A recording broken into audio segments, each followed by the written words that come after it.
Arturo Jauretche fue uno de los más importantes pensadores nacionales del siglo XX, periodista, intelectual y militante político. Toda su vida fue coherente con su apoyo apasionado por las causas populares y su antiimperialismo. Arturo Jauretche nació en Lincoln, provincia de Buenos Aires. Su padre era funcionario municipal y uno de los hombres más importantes del Partido Conservador de la zona. En 1912 se sanciona la ley Sáenz Peña, que habilita el voto universal, secreto y obligatorio, por lo cual en 1916 gana las elecciones el Partido Radical, que era el que había presionado fundamentalmente por esta ley, y asume la presidencia Hipólito Yrigoyen. Las presidencias radicales, que van a ser hasta 1930, son las que hacen el ingreso de las clases medias, ¿no?, hacia las decisiones políticas y fundamentalmente hacia las reformas democráticas y republicanas que habilitan justamente esta intervención. Pero no cambia el modelo económico en el cual está sentada directamente el poder de la oligarquía. Llega a Buenos Aires para estudiar Derecho y se entusiasma con la Revolución Mexicana y las causas americanistas. En la universidad conoce a Homero Mansi e ingresa al radicalismo irigoyenista. El 6 de septiembre de 1930, un golpe de Estado derroca a Irigoyen. El gobierno del general Félix Uriburu, que va a ser el primer dictador, luego va a ser sucedido por Agustín P. Justo por elecciones fraudulentas, va a ser un gobierno represivo, corrupto, que va a dar origen a aquello que se va a llamar la década infame. O sea que en la década infame vamos a tener fraude, corrupción y represión. La crisis mundial de 1929 había debilitado el comercio entre los sectores concentrados de la oligarquía y el principal comprador, que era Gran Bretaña. Por lo tanto, entre los sectores concentrados de la oligarquía necesitan tomar el gobierno para poder refundar un nuevo pacto colonial que va a ser el Tratado Roca-Runciman, que va a firmar Inglaterra y Argentina, que va a favorecer fundamentalmente los intereses británicos en Argentina por un lado y también a los sectores concentrados de la oligarquía terrateniente. Jauretche participa como combatiente del alzamiento insurreccional que invade la ciudad de Paso de los Libres en contra del gobierno del general Agustín Justo y la práctica del fraude electoral. Lo detienen y envían a la provincia de Corrientes. En mayo de 1934 recupera la libertad. Junto con Luis de Lepiane, Homero Mansi y Scalabrini Ortiz crean Forja, Fuerza de Orientación Radical de la Joven Argentina, agrupación de radicales antiimperialistas. Desde allí se denunció el pacto colonial de las clases dominantes con Inglaterra y se convocó a la construcción de una Argentina libre. En 1943, liderados por un grupo de militares nacionalistas, grupo de oficiales unidos, se da un nuevo golpe militar que cierra la década infame y la política del fraude. Pero en el seno del gobierno, de este gobierno nacionalista, las distintas corrientes pujan entre sí, de la derecha hacia el centro, y empieza a descollar poco a poco la figura del coronel Perón, que es el que va a ocupar la Secretaría de Trabajo y Previsión, y desde ese lugar va a lograr y hacer una alianza con los sindicatos y logra al mismo tiempo un amplísimo apoyo de la clase trabajadora que le permite llegar a la presidencia. Cuando Perón asume la presidencia, finalmente realiza un gobierno nacionalista de corte distribucionista, ¿no?, y al mismo tiempo de ampliación de los derechos democráticos durante unos 10 años. Los opositores van a decir que él estaba construyendo un gobierno totalitario.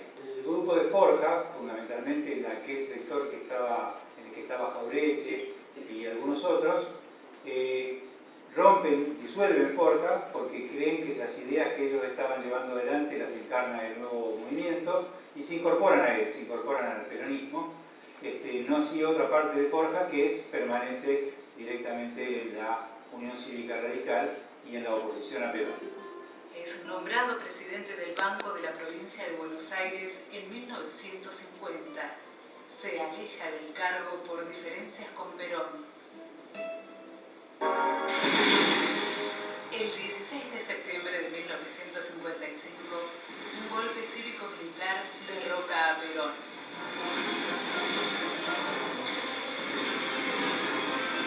La dictadura, mal llamada la Revolución Libertadora, va a iniciar una política represiva, muy fuertemente represiva, para eliminar la resistencia peronista. Va a existir dos tipos de gobiernos: un gobierno que permite las Fuerzas Armadas, que son gobiernos semidemocráticos, electos con la proscripción del peronismo, pero que eligen otros candidatos de otros partidos políticos y que van a estar cuestionados y tutelados por las Fuerzas Armadas, y directamente las dictaduras más plenas, ¿no?, que son las que se van a instalar justamente como dictaduras largas, porque van a querer cambiar las bases de la dominación en Argentina, que hasta ese momento el peronismo cuestiona. Resiste a la Revolución Libertadora desde los semanarios El 45 y El Vida.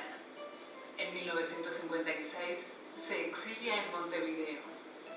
Un año más tarde regresa al país, publica Los Profetas del Odio y apoya al sector radical de Arturo Frondizi, del que se alejaría por la aplicación de políticas contrarias a las anunciadas en la campaña. Arturo Jauretche pasa en una primera etapa a la resistencia a partir de la palabra, ¿no? Luego va a colaborar con Frondizi y en realidad durante la década de 60 va a darse el periodo más pleno en el cual desarrolla su pensamiento, ¿no? Su pensamiento que tiene que ver con pensar el pasado que ha vivido como político para poder dar una respuesta al movimiento nacional. Jauretche se dedica de lleno a la escritura.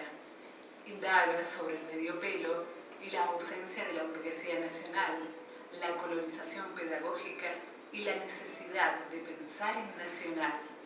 En esta etapa publica Política Nacional y Revisionismo Histórico, Prosa de hacha y tiza y forja y La década infame. En 1966, un nuevo golpe cívico-militar, esta vez legitimado claramente por la Iglesia Católica, decide instaurar una dictadura permanente. Ellos quieren cambiar la economía y la sociedad de raíz antes de llamar nuevamente a elecciones. Por lo tanto, se propone una dictadura prolongada. Es una dictadura que la inicia el general Juan Carlos Onganía y que va a estar apoyada por distintos grupos de civiles, puntualmente aquellos que quieren la modernización de la Argentina por vía de la dominación norteamericana y la sujeción a la política de las transnacionales.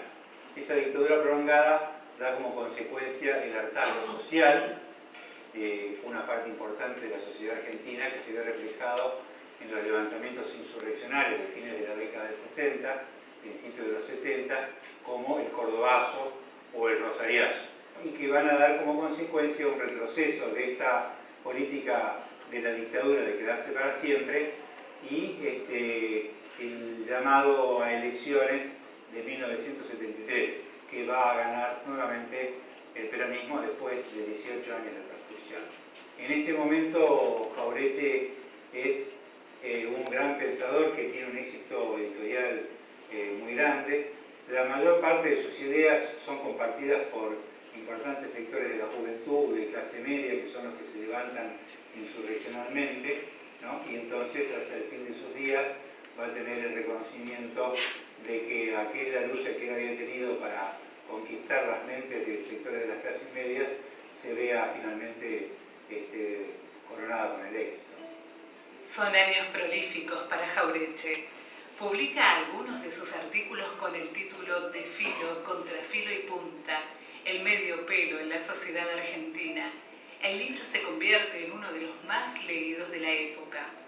Luego aparece el Manual de Sonceras Argentinas. En menos de un año se venden 4 ediciones. Jauretche se muestra infatigable, dicta conferencias e interviene en mesas redondas donde se lo llame.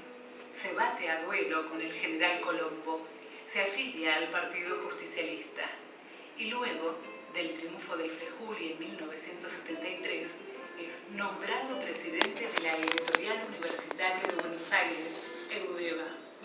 El 25 de mayo de 1974 muere Arturo Jauretche.